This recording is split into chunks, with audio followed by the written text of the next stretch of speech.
Si Dionysos était une femme, le podcast. Du 15 au 21 mars 2025, des milliers de podcasts à travers le monde se mobilisent pour mettre en lumière l'engagement associatif sous toutes ses formes. Le Podcaston, un événement caritatif mondial organisé par podcaston.org, rassemble des voix engagées pour promouvoir la solidarité et l'action bénévole. Chez Bleu Charron, nous sommes fiers de participer à cet élan de générosité en consacrant un épisode de Si Dionysos était une femme à cette cause. Les valeurs de solidarité et d'engagement résonnent profondément avec notre mission, qui est d'accompagner les entreprises viticoles dans l'optimisation de leurs performances stratégiques, marketing et commerciales durables. Alors rejoignez-nous dans cette belle aventure solidaire cette semaine-ci et découvrez l'épisode spécial de notre podcast. Si Dionysos était une femme, le premier podcast dédié aux femmes leaders dans l'univers du vin. Ensemble, découvrons le parcours exceptionnel d'une femme inspirante, d'une femme puissante, en toute authenticité. Bienvenue et belle écoute. J'ai le plaisir de partager ma conversation avec Aurélie Bertin, présidente de l'association Femmes de Vin et propriétaire vigneronne de 2 domaines en Provence, le château Sainte-Roseline et le château des Demoiselles. Avec engagement, conviction et passion, Aurélie Bertin va nous raconter l'histoire de ce réseau unique, de cette association dont les objectifs sont de fédérer, soutenir, promouvoir les vigneronnes en France et à l'international. Ensemble, nous allons découvrir les actions solidaires et caritatives. Si Dionysos était une femme, le podcast présenté par Aurélie Charron. Bonjour Aurélie Bertin. Bonjour Aurélie, Comment vas-tu ? je vais très bien et je suis ravie d'échanger avec toi aujourd'hui. Eh bien, moi aussi, et je suis ravie enfin qu'on puisse avoir un échange au travers de l'association Femmes de Vin.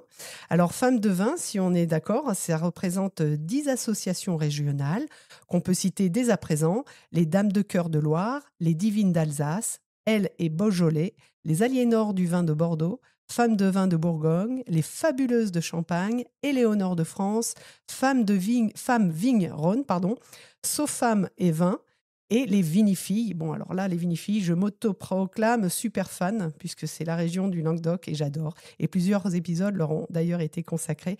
Un grand merci à elles, parce qu'elles m'ont permis d'ailleurs de tester le podcast en 2020.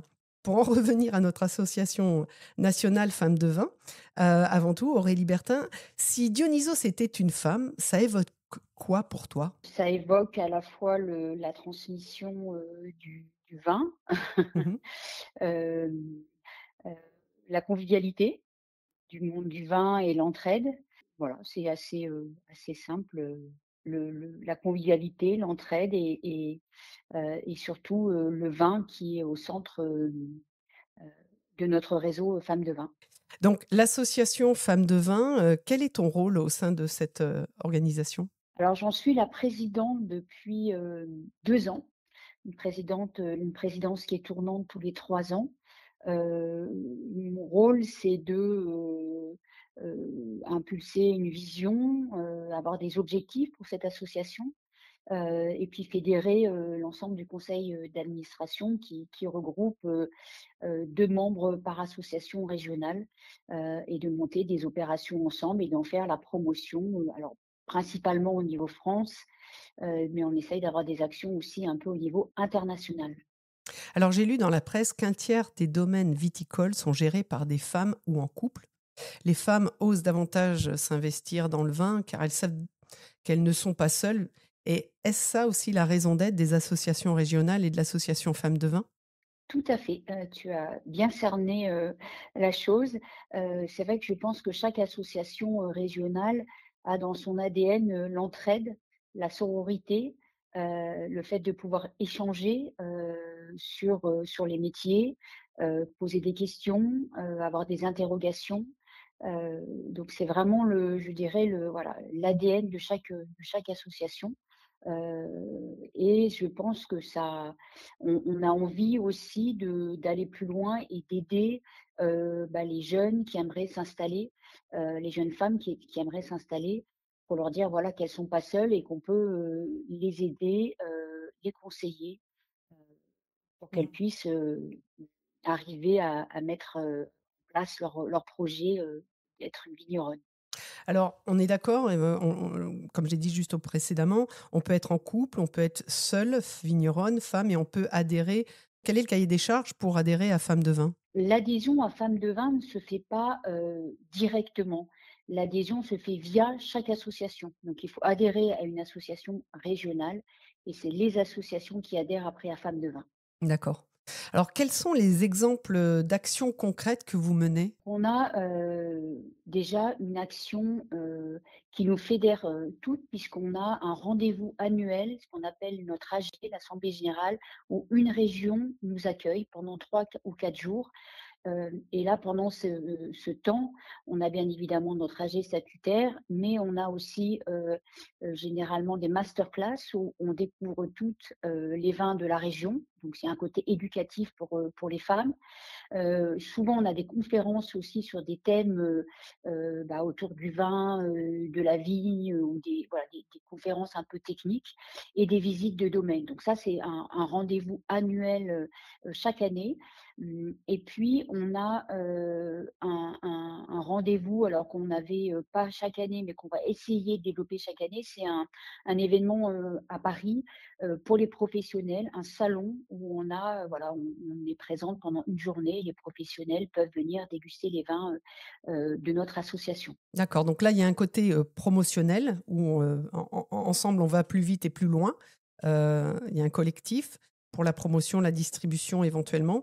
Néanmoins, il y a aussi un modèle de solidarité, c'est ça? Et est-ce que là, tu as quelques exemples à nous partager? Modèle de solidarité, c'est plutôt dans les échanges. C'est vrai, quand on a quand on fait des conseils d'administration, j'aime bien, moi, faire un peu une météo, un tour de table de tout ce qui se fait dans chaque région, et pour pouvoir éventuellement apporter notre aide. Il y a eu juste une très belle solidarité entre les femmes en Alsace. Je crois qu'il y en a une qui avait dû se faire opérer, elle était vigneronne, elle était seule, et les autres filles des divines, bah, voilà, l'ont aidée, l'ont soutenue pendant qu'elle n'était pas dans son domaine.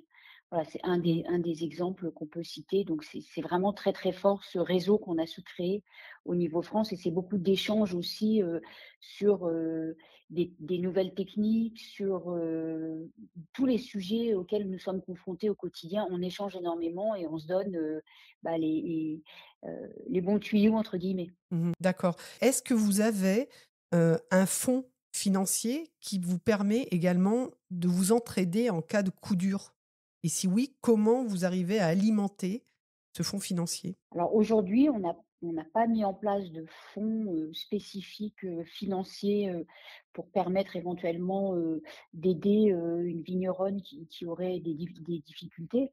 C'est quelque chose que j'aimerais bien mettre en place, dont on doit parler à la prochaine assemblée générale, là, début avril. On sera dans le Beaujolais, et essayer notamment de trouver des partenaires peut-être financiers pour alimenter ce fonds, et puis de prendre peut-être un pourcentage des cotisations annuelles qui seraient dédiées à ce fonds. Voilà, c'est quelque chose que j'aimerais bien mettre en place, mais qu'on doit discuter lors de notre prochaine AG.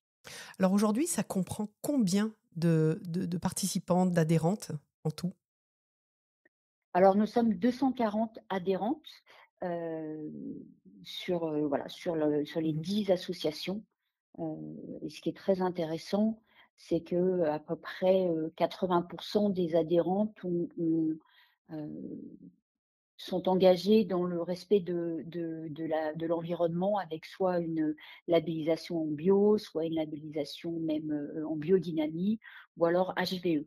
Donc Mmh. ce qui démontre que les femmes sont très engagées dans l'environnement, et ils veulent transmettre à leurs enfants heu, un patrimoine sain. Ça, hein, tout à fait.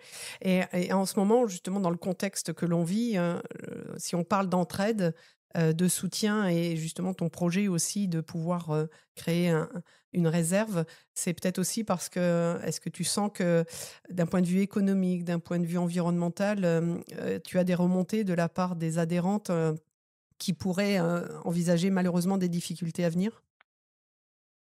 Tout à fait. Alors on est tout d'abord victime du dérèglement climatique. Donc on a dans toute la France, hein, je pense qu'il y a aucune région qui est épargnée aujourd'hui, qui fait qu'on a des récoltes qui sont incertaines chaque année. Donc on est quand même au départ, agricultrice et on dépend de ce que la nature, veut bien nous donner, ce que la vigne veut bien produire. Donc ça, c'est un premier frein. Et puis on observe, une déconsommation, on de vin, on observe une crise économique au niveau France et au niveau international, des modes de consommation qui évoluent, notamment en France où voilà, il y a moins de repas, longs, beaucoup plus de snacking, de Mmh. «fast-food» entre guillemets où les gens, Ouais, les tendances de consommation évoluent. prennent moins de voilà, la consommation évolue donc forcément, heu, bah, on le ressent dans nos domaines où les ventes sont pas forcément au rendez-vous. Mmh. Donc il y a des hectares qui vont être arrachés, il y a voilà, le monde du vin est quand même, fortement impacté. Alors il y a des c'est au niveau il y a de la conjoncture bien évidemment, hein, la crise économique, mais il y a des phénomènes structurels comme la déconsommation, qui s'accélère année après année. Mmh.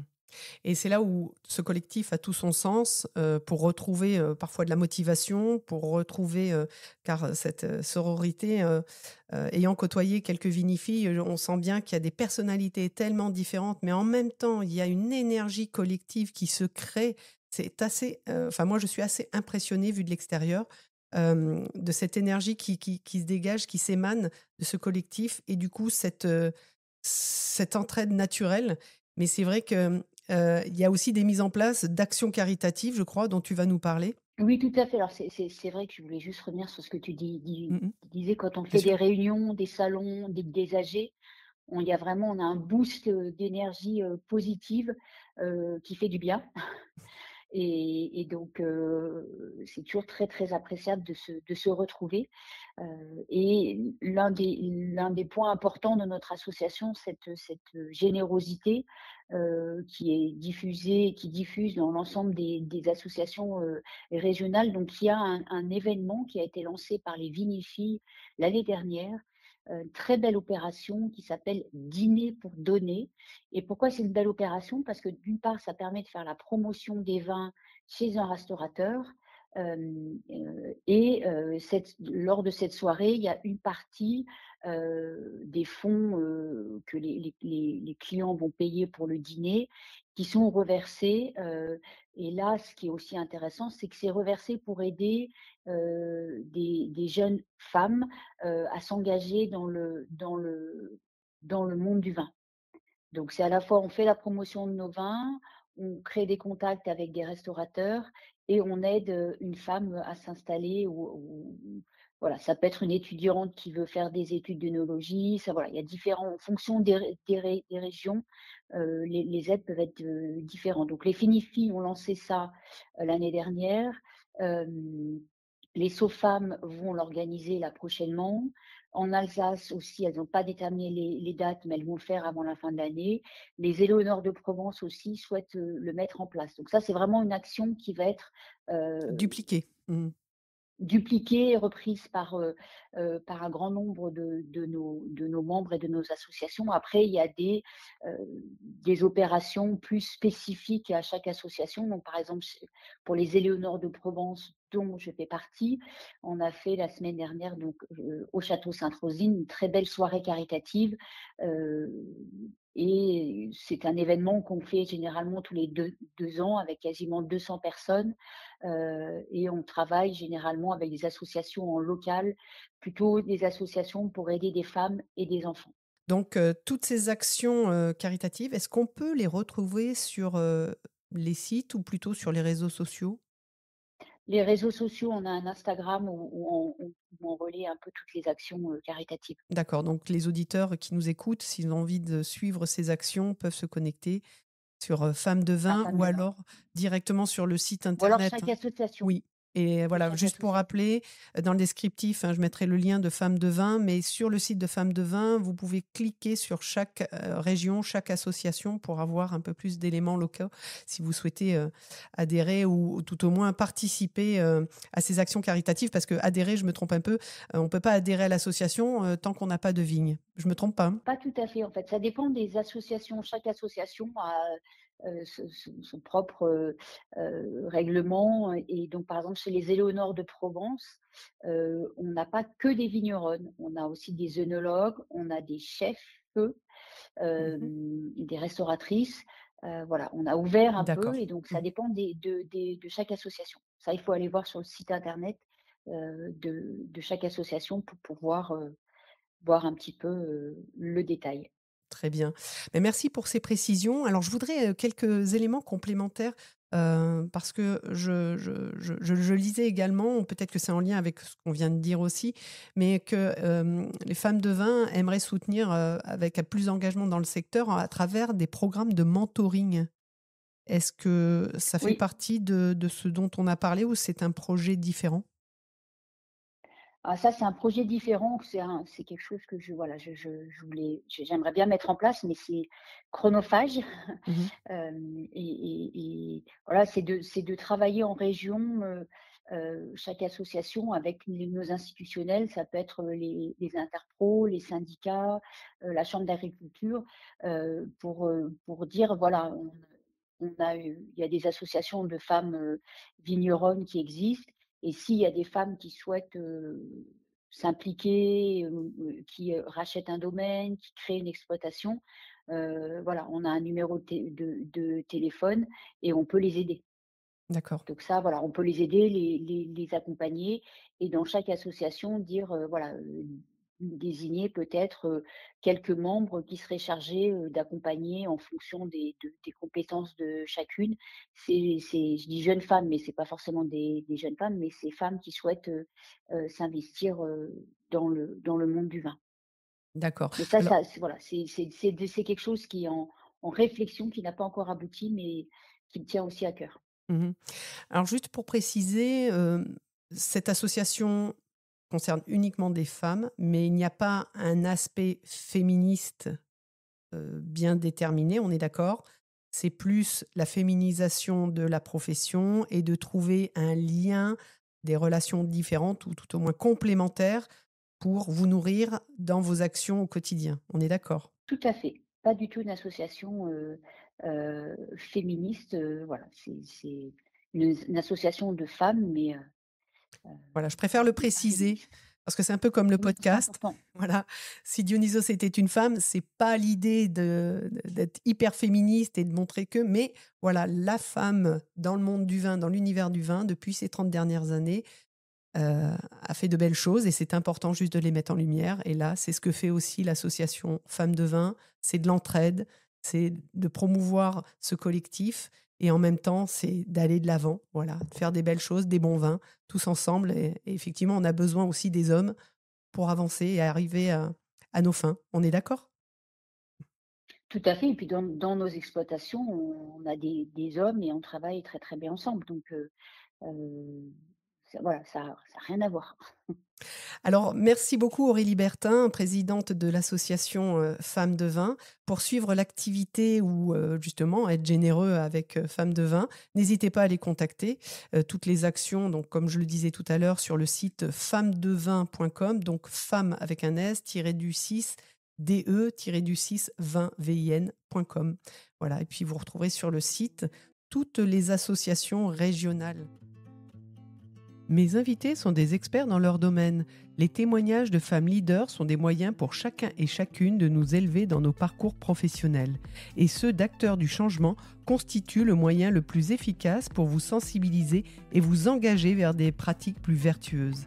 Alors merci de partager, de mettre des étoiles, de liker et même de commenter les épisodes du podcast. C'est grâce aux abonnés, aux 5 étoiles et pouces levés que Si Dionysos était une femme a sa raison d'exister. Je compte sur vous. À très vite pour de nouvelles écoutes.